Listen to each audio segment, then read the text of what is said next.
What is going on, everybody? It's Marco from Marco's Tech Talk, and today I'm going to be unboxing an Apple Watch Ultra 2.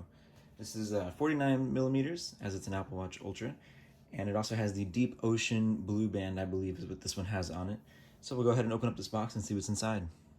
Alright, so now that I've taken the box apart, there's actually 3 items inside the box. One of them is this booklet here. Kind of goes through some different designs of the Apple Watch looks like as far as bands are concerned, and some different features. It's pretty cool. And this is probably the watch itself in here.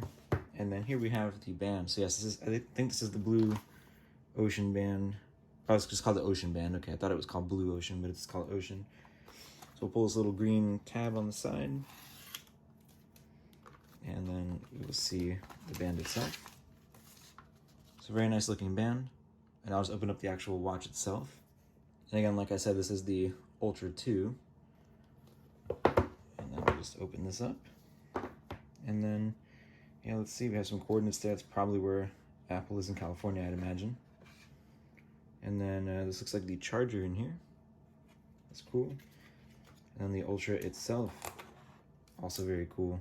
Take a look at that. Let's take this cover off of it. And there it is. That is very large compared to my Series 8 45 millimeter, but still looks very nice. Anyway, guys, that's going to sum up the video. Thanks for watching the video. Please remember to like it and subscribe to the channel. Thanks.